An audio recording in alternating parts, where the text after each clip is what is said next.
അരമണിക്കൂർ ലോഡ് ഷെഡിംഗിന് തീരുമാനം. വൈകിട്ട് 6 മുതൽ രാത്രി 12 വരെയാണ് നിയന്ത്രണം ഉണ്ടാവുക. KSEB ഉന്നതതല യോഗത്തിലാണ് തീരുമാനം. അന്തിമ തീരുമാനം നാളെയെന്ന് വൈദ്യുതി മന്ത്രി കെ കൃഷ്ണൻകുട്ടി പ്രതികരിച്ചു. സംസ്ഥാനത്തെ വൈദ്യുതി ഉപഭോഗം സർവകാല റെക്കോർഡിലെത്തി. വൈദ്യുതി പ്രതിസന്ധി രൂക്ഷമായ സാഹചര്യത്തിലാണ് സംസ്ഥാനത്ത് ലോഡ് ഷെഡിംഗ് ഏർപ്പെടുത്താൻ KSEB ഉന്നതതല യോഗം തീരുമാനമെടുത്തത്.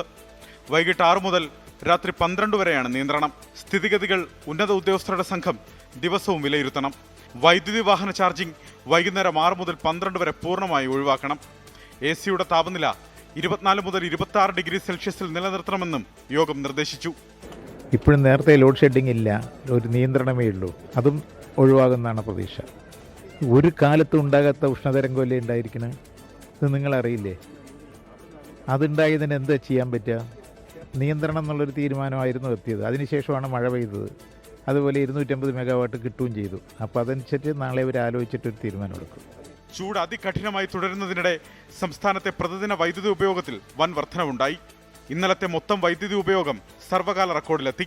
91.78 ദശലക്ഷം യൂണിറ്റ് വൈദ്യുതി പുറത്തുനിന്നാണ് കണ്ടെത്തിയത്. വൈദ്യുതി വാങ്ങുന്നതിലേക്കായി 3 സ്വകാര്യ വൈദ്യുതി ഉൽപ്പാദകരെ KSEB കണ്ടെത്തി. റെഗുലേറ്ററി കമ്മീഷൻ അനുവദിച്ച 10 രൂപയിൽ താഴെ നിരക്കിൽ ഇവരിൽ നിന്ന് വൈദ്യുതി ലഭ്യമാക്കാനാകുമോ എന്നതാണ് പരിശോധിക്കുന്നത്. കേന്ദ്രത്തിൽ നിന്ന് 150 മെഗാവാട്ട് വൈദ്യുതി ലഭിക്കുമെന്നും KSEB പ്രതീക്ഷിക്കുന്നു. വേനൽ മഴ ലഭിച്ചാൽ പ്രതിസന്ധി ഒഴിവാക്കാനാകുമെന്ന വിലയിരുത്തലിലാണ് KSEB.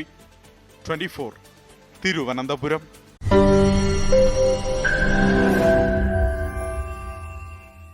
ലോകത്തെവിടെയായാലും ഏത് സമയത്തും 24 വാർത്തകളും ഓഗ്മെന്റഡ് റിയാലിറ്റി പാക്കേജുകളും എക്സ്പ്ലെയിനറുകളും വിശദമായി കാണാൻ ഞങ്ങളുടെ യൂട്യൂബ് ചാനൽ നിങ്ങൾക്ക് സബ്സ്ക്രൈബ് ചെയ്യാം.